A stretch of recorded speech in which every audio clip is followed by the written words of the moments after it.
Hey everyone, how's it going? This is Ahmad Mosly once again, and this is gonna be my second video blog.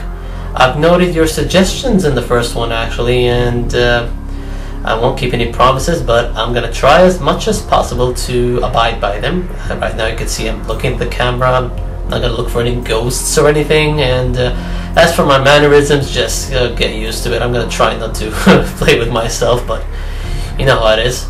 Anyways, I've actually got a topic for you guys instead of just talking about things randomly. I'm going to talk about gaming on the go, simply because, you know, it's convenient for me. I'm still in Scotland, enjoying my summer vacation, and I'm just bumming for a few days. Hopefully, I'm missing home actually. And I know it's the end of the summer, but nonetheless, I hope you guys enjoy this feature. First, I'm going to talk about each handheld that I have individually, and then just talk about the general stuff that it's with both handhelds. So first off, I got the PSP. You guys know that it's a very cool handheld on the go, simply because it's multifunctionality. So the first thing you need to do is get a very good memory stick, or a very, you know, good size. I suggest that you guys get the 4GB one, because I think that's the one that fits with me. Actually, it worked because I've used the 2GB and I used the 1GB, and I found that I'm just using music. I'm not putting any videos. It just runs out quickly. So get the 4GB one. Memory sticks are extremely cheap these days. They're getting cheaper by the second. So yeah, check out the 4GB one. And second of all, with the big size, I suggest that you check out the PlayStation store, the PC.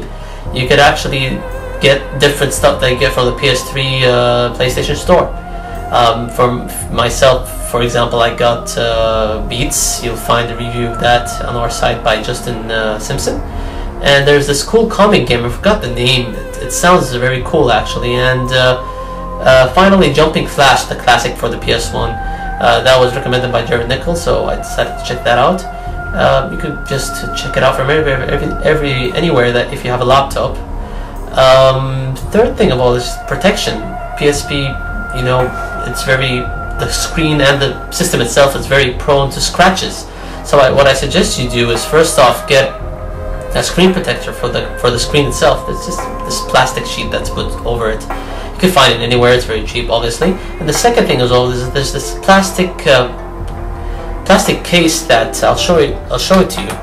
It basically protects the PSP from the front.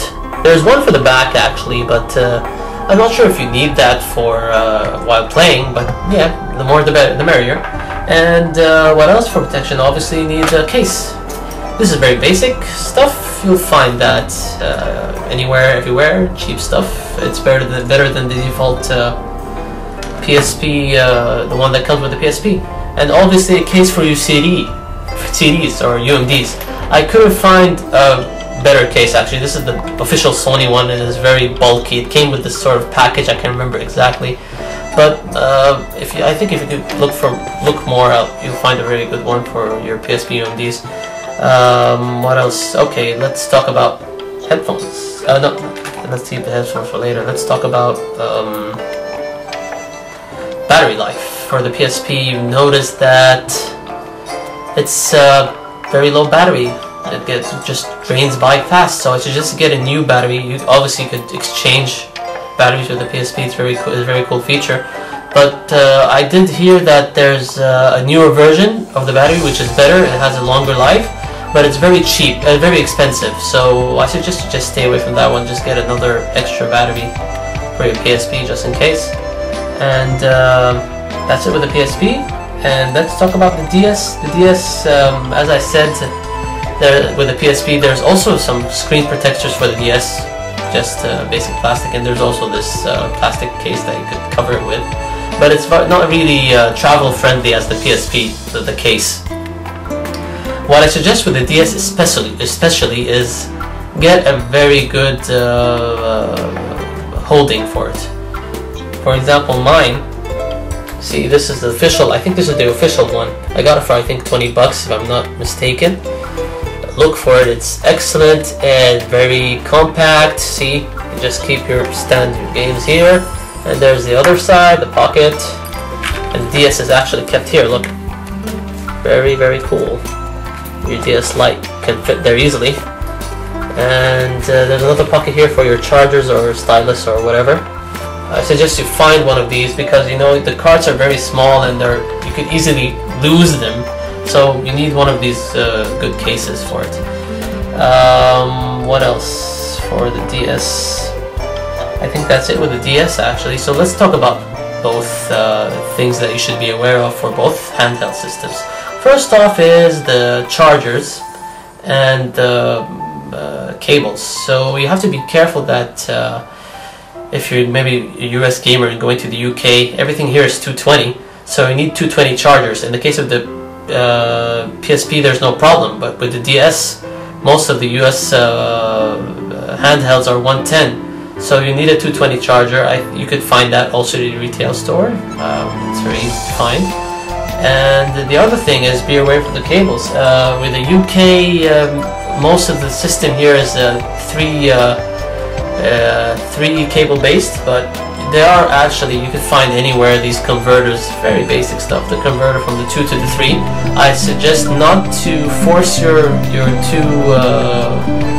two cables into the 3 opening because it's very dangerous actually, so be careful of that. And headphones, you need very good headphones for your handheld.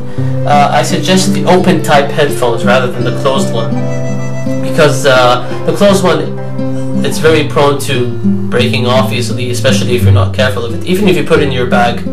So, and they're really pretty bulky. The open ones, you can find ones that give off very good quality sound. I got this JVC one for like 40 bucks, I think, 40 Canadian or 50 Canadian. I think you should spend this type of money for your headphones in the long run anyway, especially if you're getting an open type one, because you don't want these very cheap, lame quality ones. This is a very good quality actually, it gives you some very good sound. And that's it with these type of stuff. I'm going to talk about the games that you could get in general. Basically what I found on the go, the best games you could get is the puzzlers, shooters, especially the top-down classic ones. Those two fit the most. Action-based titles are pretty good actually. RPGs not so much, except for a couple of ones that use the save system well and are very fast-paced. In my case, I've enjoyed both Crisis Core for the PSP and Final Fantasy Tactics A2 for the DS, because you know you can get into both of them very easily. The save points are very fair, and with Crisis, both are very mission-based. So you can just, if you're bored, you don't need to go with the story. You can just pick a mission and just finish it and just save for later. So that's a very cool feature actually. One thing you should be aware of, I especially suggest that even if you're just visiting this region for a while, I suggest you check their retail stores for their offers. You know, both handhelds are universal, so you'll find some very cool offers. In my case, what I found in GameStation is Space Invaders Extreme and Arkanoid DS, both these Taylor games. I bought one and I got the other one free for 25 pounds. So that in my case is very cool, especially because both these games are relatively new. With the PSP, what I found in Xavi is 2 for 30 is Power Stone Collection and Me and My Katamari. Both are very good games, classics, and see, you could find these types of offers everywhere. So yeah, do that. And that's it actually with this video blog. I hope you enjoyed what I was able to say, and hopefully I could just do another one for you guys next time. Keep checking our videos and keep checking our site. I'll catch you later.